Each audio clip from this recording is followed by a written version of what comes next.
Në një kohë kur shoqëria shqiptare përpiqet të tregojë përparim në drejtim të barazisë gjinore dhe mbrojtjes së të drejtave të njerëzit, një seri ngjarjesh të rënda kanë hedhur dritë të errët mbi një realitet që shpesh fshihet pas heshtjes dhe dhunën e egër ndaj grave brenda familjes. Gjatë një viti të fundit, Tirana është bërë skenë 3 vrasjeve brutale, ku viktimat kanë qenë gra të huaja, të cilat kanë humbur jetën në rrethana tronditëse, kryesisht nga partnerët apo familjarët e tyre të afërt. Ajo që e bën edhe më të dhimbshme këtë situatë është mënyra e kryerjes së këtyre krimeve. Masakrime të pamëshirshme me armë të ftohta si thika, që tregojnë jo vetëm një shpërthim ekstrem dhune, por edhe për një urrëti të brendshme që ka gjetur terren në heshtjen sociale dhe në dështimin institucional për të ndërhyrë në kohë. Viktimat nuk ishin shtetase shqiptare, një fakt që nuk mund të anashkalohet në analizën e këtyre rasteve. Ai ngre pikpyetje serioze mbi rolin e paragjykimeve kulturore, izolimin social të grave të huaja në vendin tonë dhe qasjen e institucioneve ndaj tyre. Kur gratë e huaja bëhen viktima të dhunës në një vend të huaj, rreziku i marginalizimit është edhe më i madh. Për shkak të barrierave gjuhësore, mungesës së mbështetjes familjare edhe shpesh mosbesimit ndaj sistemit të drejtësisë. Në këtë kontekst, dhuna nuk është thjesht një akt individual, është pasojë e një sistemi që nuk funksionon si duhet. Këto vrasje të një pas njëshme nuk janë vetëm tragjedi personale, ato janë dështime kolektive. Ato tregojnë se paralajmërimet shpesh injorohen, sinjalet e dhunës minimizohen dhe mbrojtja e viktimave është ende larg standardeve të nevojshme. Përmes kësaj analize, synohet të trajtohen jo vetëm faktet dhe rrethanat që rrethojnë këtë ngjarje, por edhe të kuptohet më thellë se si dhuna sistemike ndaj grave, veçanërisht atyre të huaja, mund të parandalohen nëse shoqëria dhe institucionet marrin përgjegjësinë që u takon. Pushimet që duhet të ishin kapitulli i parë i një jete të re për çiftin amerikan Sandra dhe Brandon Saporito u kthye në një dramë të përgjakshme që tronditi jo vetëm qytetin e Shkodrës, por opinionin publik në të gjithë vendin. Vetëm 5 ditë pasi mbërritën në Shqipëri me shpresën për një fillim të ri, 54 vjeçaria Sandra Saporito u vra në mënyrë brutale nga partneri i saj Brandon Saporito, 57 vjeç. Ngjarja ndodhi në lagjen historike Gjuhadol, në një banesë të marrë me qera nga çifti, mëngjesin e një të premte të zakonshme rreth orës 10:00. Brenda mureve të atij apartamenti të qetë ndodhi një akt dhune që solli fundin tragjik të një marrëdhënie, e cila të paktën në pamje të jashtme duke e mbushur me plane, optimizëm dhe dashuri. Në një moment të papritur dhe ende të pashpjeguar plotësisht, Brandon e goditi partnerin e tij me thik disa herë, duke i marrë jetën. Menjëherë pas krimit, në një gjendje të rënduar psikologjike dhe sipas policisë, ende në ndikimin e alkoolit, ai tentoi të vetë largohej nga kjo botë duke prerë damarët. Ndërkohë që grupi hetimor vijon punën për të zbardhur motivet e ngjarjes, skenat që dolën nga rrëfimi i parë i fakteve ishin të trishta. Brandon, në gjendje të dehur dhe i gjakosur, u transportua në spital për ndihmën mjekësore. Në apartamentin që kishte nisur të merrte trajtën e një shtëpie të re për çiftin, u gjet trupi i pajetë i Sandrës, një gruaje që vetëm pak ditë më parë kishte ndarë me miqtë e saj momentet e gëzuara të nisjes nga SBA. Nga rrjetet sociale mësohet se çifti kishte hyrë në Shqipëri më datën 27 mars, pas një udhëtimi të gjatë nga aeroporti i Miamit. Në një foto të publikuar atë ditë, Sandra shkruante me gëzim se kishin bërritur shëndoshë mirë në Tiranë dhe ndodheshin të ulur në një bar kafe, të lumtur dhe të emocionuar për përvojën e re që i priste. Ishte një kapitull që e kishin ndërruar prej kohësh, të largoheshin nga rutina amerikane, të shisnin gjithçka dhe të niseshin drejt një jete më të thjeshtë, më të lirë dhe më të pasur në përvoja. Madje më 24 mars, vetëm pak ditë para nisjes, kishin shitur makinën e fundit dhe kishin shpallur largimin përfundimtar nga SBA si një rilindje. Po bëhet realitet, makina u shit dhe nesër është dita jone e fundit në SBA para se të lëvizim në Europë. Ndjehem e emocionuar, shkruante Sandra plot entuziazëm dhe shpresë në një postim që sot lexohet me dhimbje. Një nga miqtë e tyre që e përshkoi nisjen e tyre si aventura të reja të jashtëzakonshme në jetë, duke i uruar të dyve gëzim dhe përvoja të paharrueshme. Askush nuk e kishte imagjinuar që ky udhëtim i mbushur me ëndra do të përfundonte kaq shpejt dhe në një mënyrë kaq tragjike. Nuk ishte thjesht fundi i një marrëdhënie, ishte fundi i një jete të një gruaje që kishte vendosur të rizbulonte botën dhe veten. Ishte gjithashtu një dëshmi e zymtë e faktit se dhuna në marrëdhënie intime nuk njeh kufi. Nuk njeh shtetësi dhe nuk ndalet as përballë fillimeve të reja. Ajo që mund të ndodh kudo, edhe në vendin tonë më të qetë, në një lagje historike të një qyteti të vogël, kur gjithçka duket se është në vendin e vet. Kjo ngjarje tronditës e ngre shumë pikpyetje.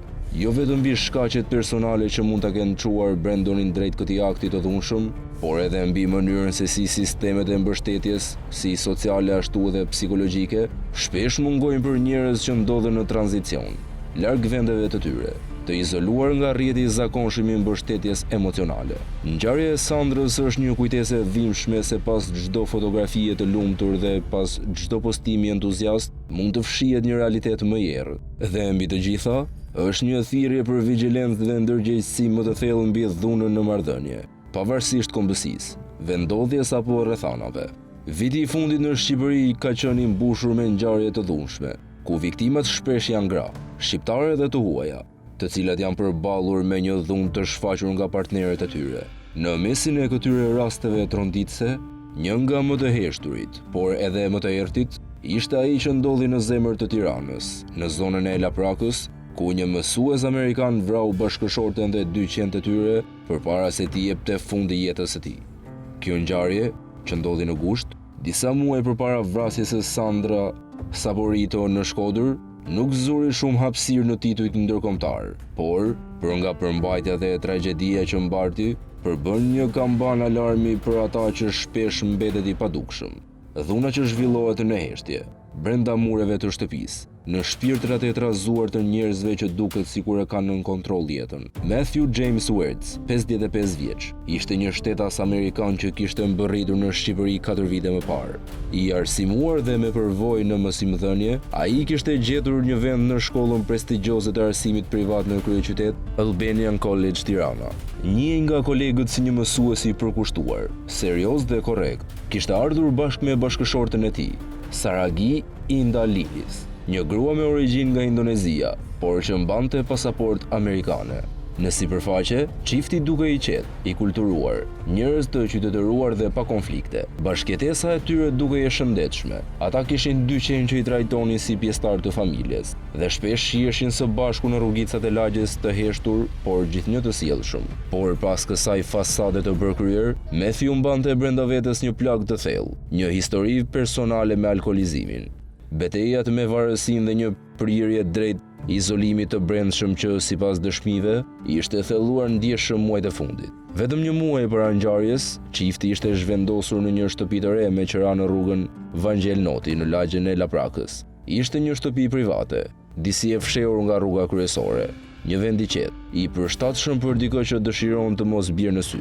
Banorët e lagjes e mbanin mend Matthew si një burr të gjatë, të qetë, që her pas here blinte birrën në dyqanin afër. Nuk ishin shumë të shoqërueshëm, por gjithmonë përshëndesnin, tregoi shitësja e një marketi lokal. Ky izolim fizik dhe social përkonte me një gjendje të përkeqësuar mendore. Sipas kolegëve, në javët e fundit Matthew kishte ndryshuar. Nuk fliste shumë, rrinte më i heshtur në mësim dhe kishte një lloj boshllëku në sy.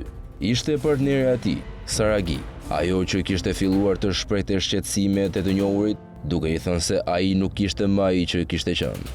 Ngjarja mendohet të ketë ndodhur në orët e para të mëngjesit të 19 gushtit. Sipas policisë, gjithçka ishte përgatitur me qetësi dhe metodik të frikshme. Matthew, pas një krize të rëndë psikologjike, fillimisht ka vrarë 200 me një shkop bejsbolli, një nga objektet që nuk është blerë në lagje, gjë që sugjeron se ishte marrë më parë me qëllim. Më pas, ai ka mbytur bashkëshorten me litar dhe ka mbuluar trupin e saj me rroba. Sipër saj, ka vendosur trupat e 2 kafshëve të vrara. Pasi ka kryer këto akte, ai ka shkruar një letër me shkrim dore, një letër që ekspertët e kriminalistikës më vonë konfirmuan si autentike përmes ekspertizës së kaligrafisë. Në këtë letër, ai drejtoi prindërve të tij dhe i kërkonte falje për dështimin si burr dhe për paaftësinë për të lënë pas veset. Më falni për veprimin ekstrem. Jam i paburr dhe nuk ja dola. Me vete po marr persona të më të dashur. Në kartë kam para për të shlyer borxhet. Letra përmbante emrat e disa njerëzve që i kishte borxh dhe siguronte që fondet në llogarinë e tij ishin mjaftueshëm për pagesën e tyre. Ishte një akt i menduar, i logjikuar brenda një logjike të sëmur, por të ftohtë. Trupat u zbuluan pasdite, kur drejtori i shkollës ku punonte Matthew shkoi në banesën e tij pas disa orësh pa kontakt. Trupi i mësuesit u gjeti vetë varur pas derës së hyrjes, ndërsa trupi i bashkëshortes dhe i qenve ndodheshin në një dhomë të kyçur. Policia sekuestroi si prova materiale letra lamtubire, litarët e përdorur, shkopi i bejsbollit, 4 laptop, një shumë parash në lekë dhe valuta të huaja, dorëshkrimet e mëparshme të autorit, telefoni celular, automjeti i tij personal tip Mercedes-Benz A-Class. Kjo ngjarje është më shumë se një kronikë e zezë.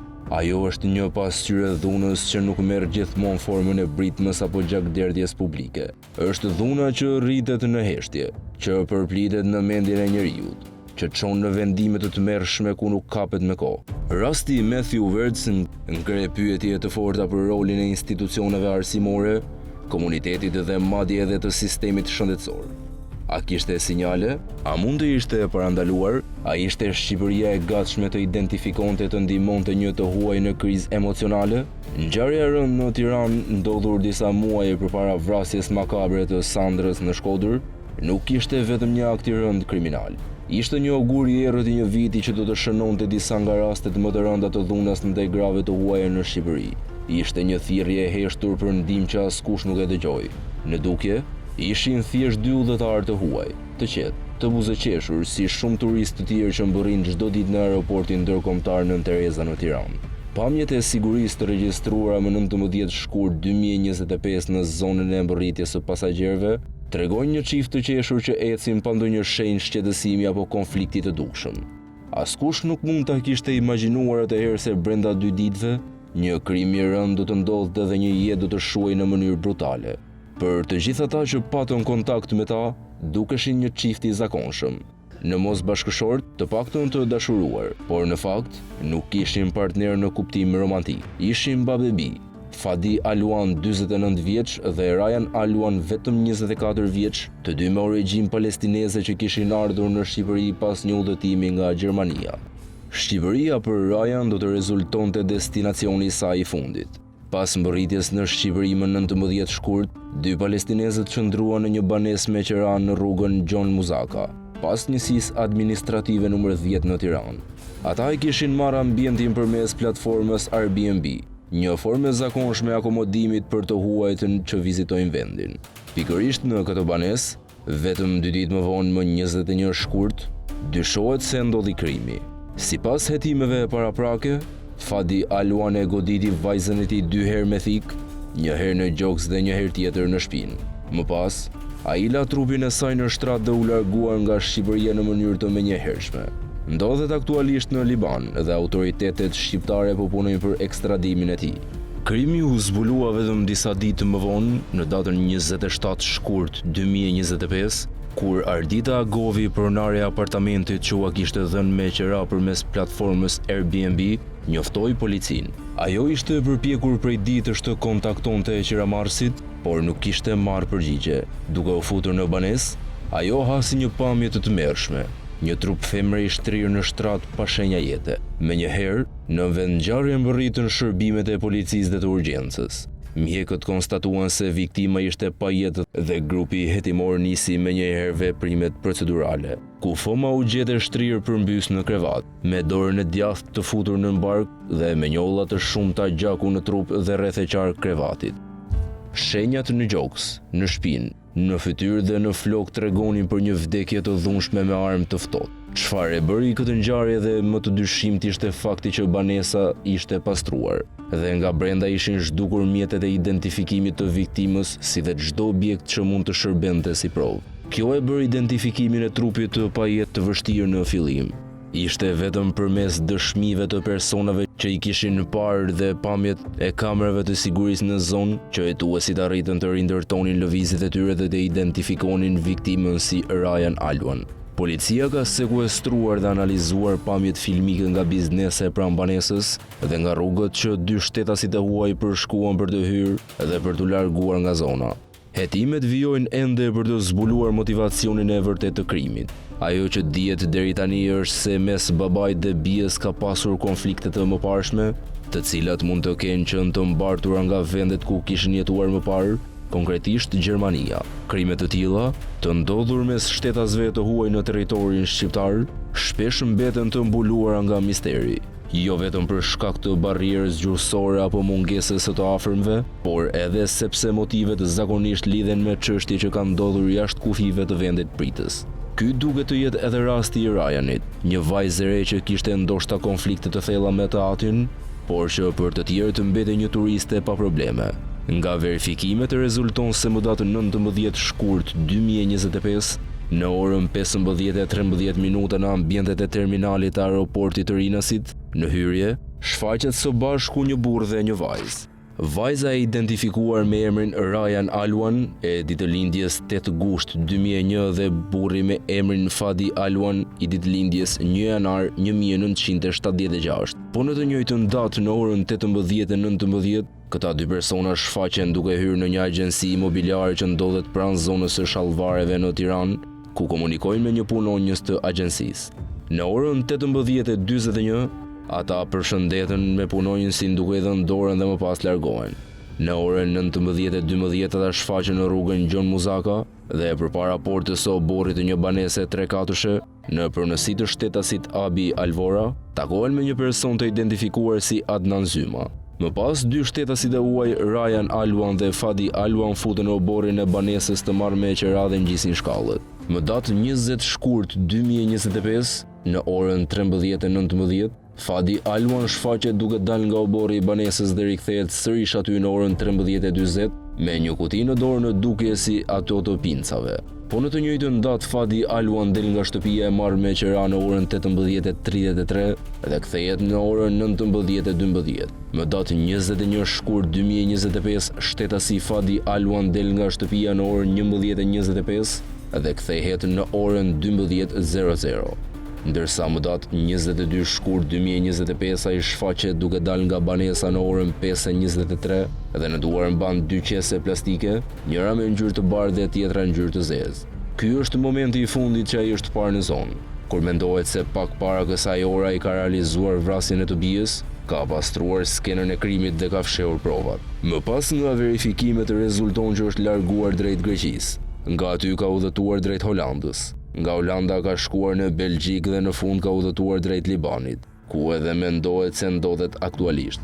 Koha e saktë se kur ka ndodhur krimi ende nuk është përcaktuar nga mjekët ligjor, por nisur nga verifikimet e para dyshohet se Ryan Alwan mund të jetë vrarë mbrëmjen e 21 janarit, ndërsa trupi i pajeti i saj është zbuluar 6 ditë më vonë. Referuar dosjes hetimore, rezulton se në vend ngjarje janë gjetur shumë pak prova. Gjatë kqyrjes së vendit të ngjarjes, ndër të tjera janë sekuestruar 2 organ, njëri me ngjyrë të bardhë dhe tjetri në kuadrate bardhëzi, një këllëf jastëku me ngjyrë gri, një çarçaf me ngjyrë gri, 4 tampon steril marrë në dyert e dhomave të banesës, 2 tampon steril me njolla me ngjyrë të kuqe si ato të gjakut, mbetje gjaku dhe suvaj e marrë në murin e dhomës së gjumit të banesës, një kartopecet me ngjyrë të bardhë, një peshqir me ngjyrë të bardhë, 5 gjurmë papilare marrë me gjurmë kopjues transparent, një ordore me ngjyrë të verdhë me mbishkrimin Rovina, një çantë me ngjyrë të zezë, me mbishkrimin Versace, një bluzë me kuadrate, një triko me ngjyrë të zezë, një shall me ngjyrë të zi, një karficë me ngjyrë të zezë, 2 çorape në ngjyrë të zezë, 2 atlete me ngjyrë të bardhë, si dhe sende dhe orëndi të ndryshme shtëpiake, të cilat do t'u nënshtrohen ekzaminimeve të nevojshme laboratorike. Apartamenti ku ka ndodhur krimi ka qenë shumë modest. Në hyrje, në një zonë që shërbente më tepër si paradhom, ndodhej një koltuk dysh, ndërsa në dhomën e gjumit ishte vetëm një krevat 3 qerekësh. Kjo ka hedhur edhe më shumë dyshime për raportin mes viktimës dhe autorit që për disa ditë me radhë nuk kishte saktësuar nëse ishin çift apo babebi. Megjithatë, deri në përfundim të analizave laboratorike, nuk përjashtohet edhe një histori e mundshme abuzimi, por as incesti. Madje një media holandeze e thotë që në titull që babai mund të ketë përdhunuar vajzën dhe më pas e ka vrarë. Megjithatë, ekspertët thonë se është ende shpejt për të përcaktuar këtë. E teksa për ditë me radhë ngjarja ishte mbuluar me mister dhe oficerët e grupit hedimor ishin ende në mëdyshje për të përcaktuar saktë raportin mes viktimës dhe autorit, një informacion i përcjell nga policia gjermane i ka dhënë fund dilemave. Policia shqiptare kishte kërkuar të dhëna nga autoritetet gjermane, duke qenë se viktima dhe autori jetonin prej disa vitesh në Berlin. Më datë 4 shkurt 2025, policia lokale e Berlinit ka nisur një informacion në drejtorinë e përgjithshme të policisë së shtetit, ku sqaron jo vetëm raportin mes viktimës dhe autorit, por edhe disa problematika që ata kishin pasur në familje. Policia gjermane sqaron se në të shkuarën, Ryan Alwan ka qenë e kërcënuar nga familja e saj, konkretisht babai, Fadi Alwan, 49 vjeç, nëna Rania Mustafa 35 vjeç dhe 2 vëllezërit, Mahmud Alwan 25 vjeç dhe Salim Alwan 20 vjeç. Autoritetet gjermane informojnë se kjo ishte denoncuar nga vetë vajza, 25 vjeçarja Ryan Alwan, më 3 janar të vitit 2024. Në denoncimin e saj në policinë e Berlinit, vajza kishte deklaruar se është kërcënuar me vdekje nga prindërit dhe vëllezërit për shkak të dëshirës së saj për të bërë një jetë të lirë dhe perëndimore. Ajo çfarë bie në sy nga informacioni i përcjell nga policia gjermane është fakti se Ryan Alwan kishte qenë e martuar. Madje kishte edhe 2 fëmijë, por ajo ishte divorcuar para 3 vitesh, pra në vitin 2022, dhe bashkëshorti i saj bashkë me 2 fëmijët supozohet se jetojnë në Liban. Autoritetet atje konfirmojnë se ky ka qenë kallëzimi i vetëm i saj dhe nuk ka pasur ankesa të tjera. Por diçka edhe më dyshimt del në skenë nga informacioni që kanë sjellë në Shqipëri policia e Berlinit. Dhe kjo ka të bëjë pikërisht me datën kur atje është bërë një tjetër denoncim nga nëna e saj, Rania Mustafa.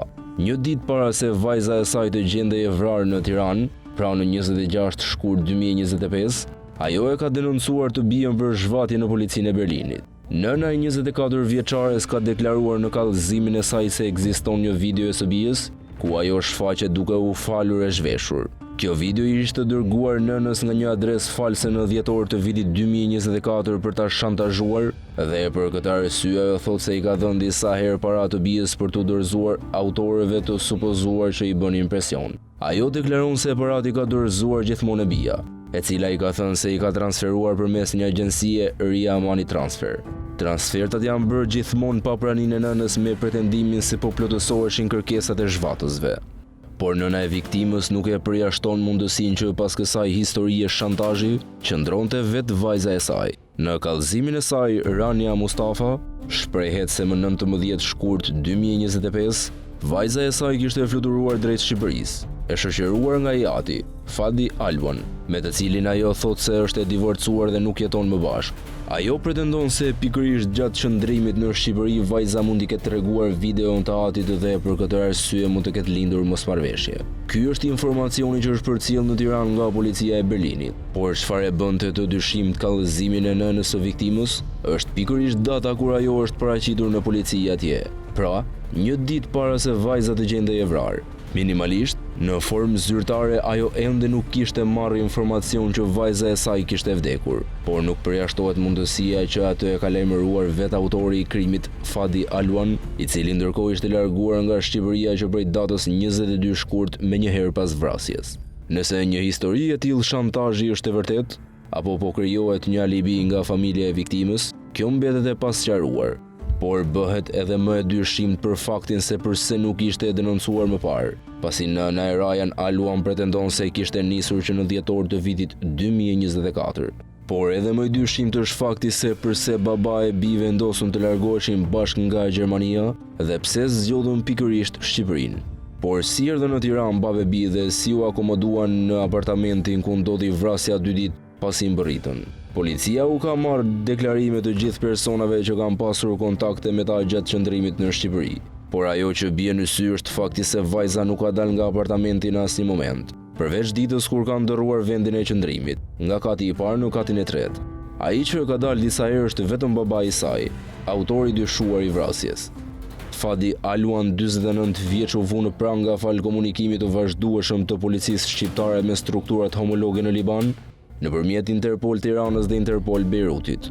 Burri palestinez i cili dyshohet se vrau me thik të bijën 24 vjeçare pritet të ekstradohet në Shqipëri.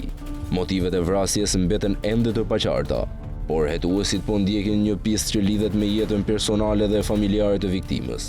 Ryan ishte nën e 3 fëmijëve dhe ishte e divorcuar, ndërsa fëmijët jetonin në Liban me ish bashkëshortin. Ajo kishte nisur një jetë të re në Gjermani dhe ishte afrimi i saj me vlerat dhe stilin perëndimor të jetesës që dyshohet se u bë shkak për përplasje të ashpra me familjen, veçanërisht me prindërit dhe vëllezërit. Në dokumentacionin e përcjellë nga autoritetet gjermane, thuhet se Ryan kishte bërë më parë denoncime ndaj anëtarëve të familjes për kërcënime dhe presion, çka e bën edhe më të errët motivin që qëndron pas këtij krimi. Pas vrasjes, Fadi Alwan u largua nga Shqipëria dhe aktualisht ndodhet në Liban, vend nga i cili autoritetet shqiptare kanë kërkuar ekstradimin e tij.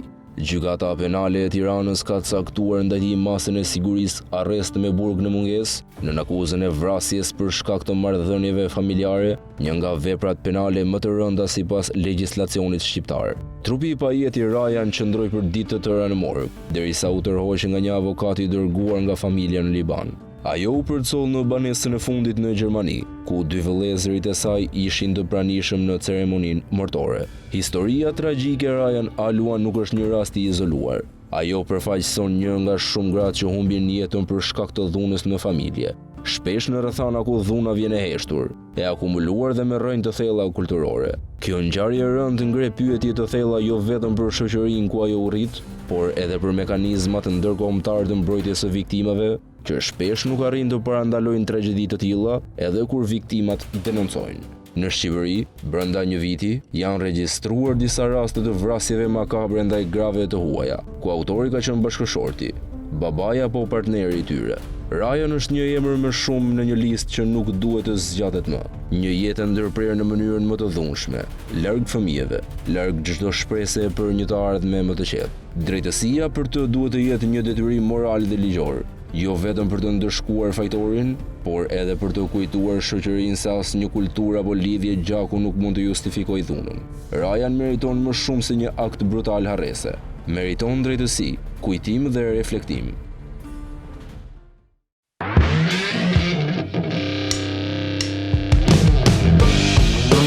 Thank you.